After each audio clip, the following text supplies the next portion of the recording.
Punch, the quintessential party drink and the backbone to colonial American taverns. Today we're going to be talking about the history of punch and all of its glory. My name is Benjamin Doty, and this is Fathom the Bowl.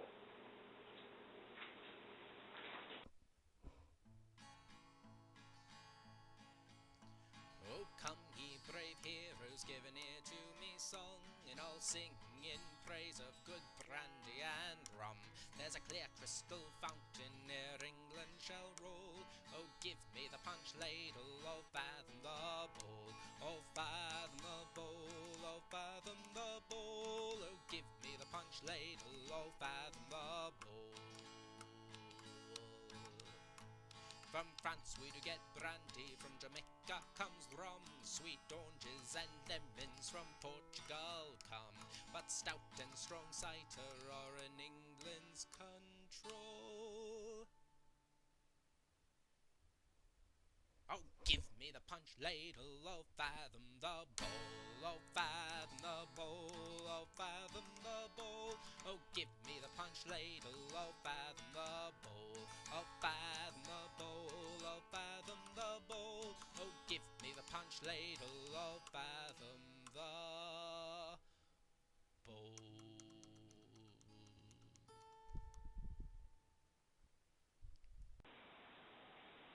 There has been a resurgence of cocktails, which is wonderful, even though I still can't find a decent martini at any bar.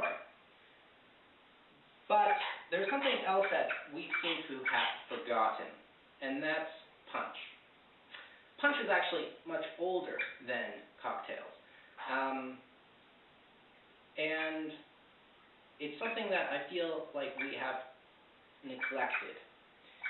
After all, it was with us all throughout the colonial times, popular in England, the Caribbean, pirates, and it should still be popular with us.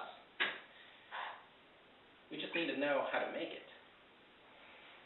First things first, do we want to consider nomenclature, or do we want to consider composition when we're considering the history?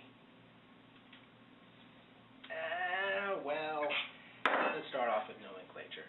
And it doesn't seem like there's a lot of consensus there.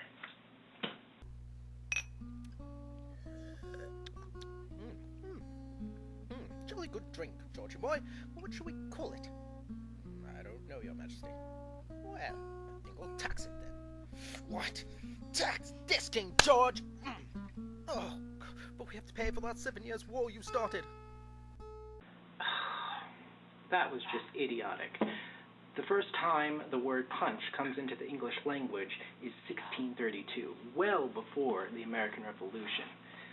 But yes, King George, we do need to figure out some way to pay for that 7 years war. One theory is that the word punch comes from puncheon. Puncheon is this big wooden cask where you could put anything from brandy to wine to, well, what have you. Usually there's between 70 to 100 gallons of liquid in there. Now, why do they call punch after puncheon? Maybe they would mix it all into 70-gallon batches. I don't know, it doesn't make much sense to me. But of course, there are different theories.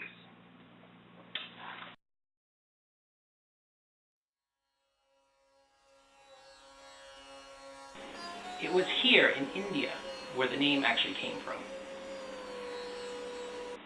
Alright, so this isn't actually India.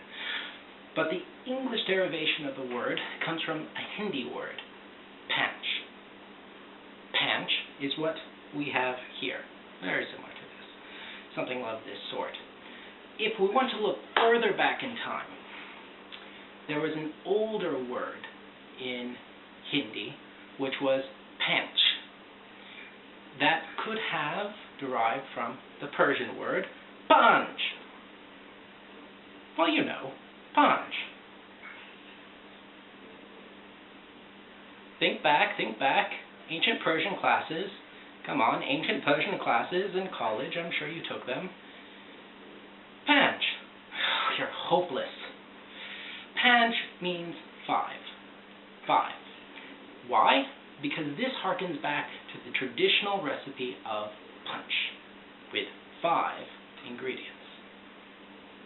And here it is, our 5 ingredients. We start off with lemons, sugar, tea or water, alcohol, it could be the form of any alcohol, and, of course, spices. Of course this is a spice. It's cassia.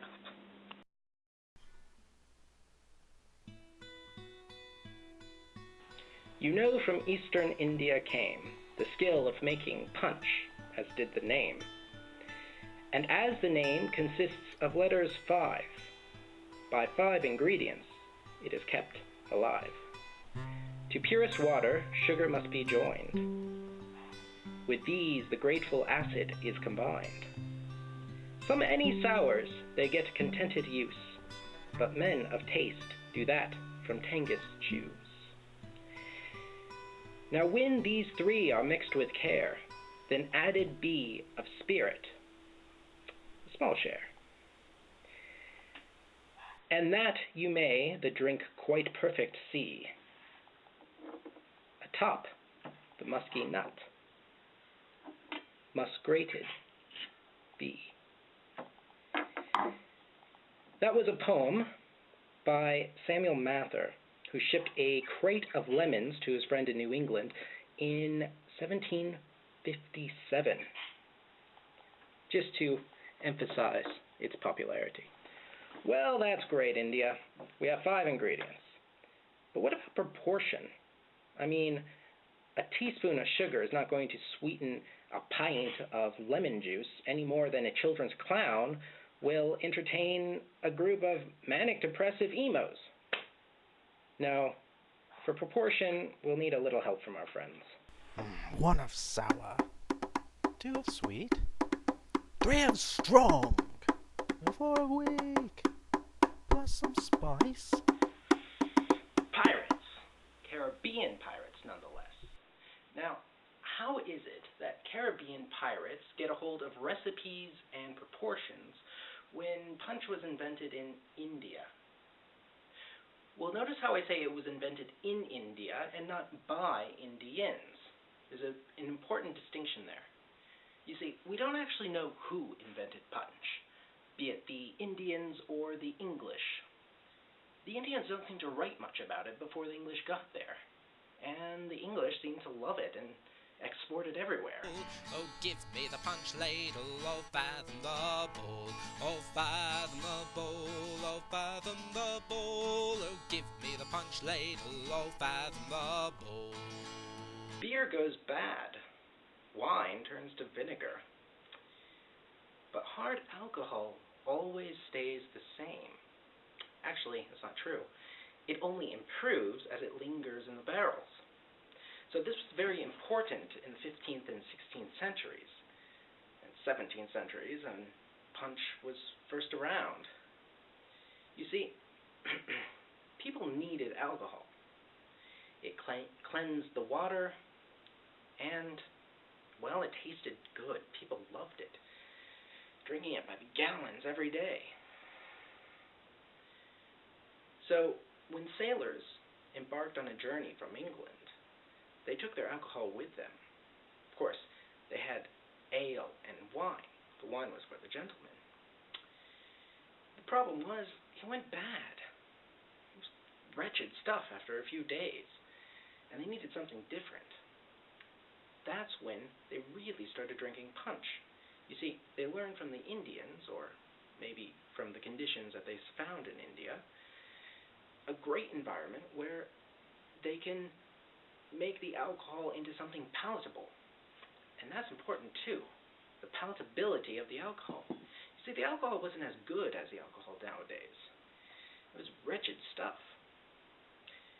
They didn't have the charcoal mellowing processes or the 3 distillation method or any of that stuff of modern stills or anything like that we have today. So they had to do something And what they did was mix it with lemon juice or lime juice, watered it down, and added sugar. Interestingly enough, the same thing happened in the 1920s with Prohibition. I mean, think of bathtub gin. Horrible, horrible stuff. But no one is actually going to drink that by itself. Bartenders would mix it with fruit juices and lemon juices and whatever they had, just so that you wouldn't taste the horrible alcohol. So you see, it's just a matter of history repeating.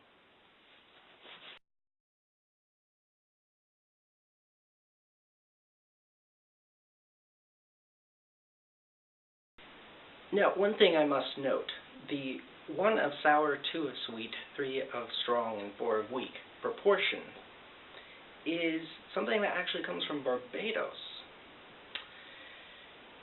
And it's one that I'm going to say for today because it's going to feature in the recipe that I will use today. However, different punches require different proportions. And it's really up to you as to what those proportions are best at. At any rate, follow the recipe. If you think it needs to be more sour, add more lemon juice or lime juice. If you think it needs to be stronger, well, you know what you need to add, and so on.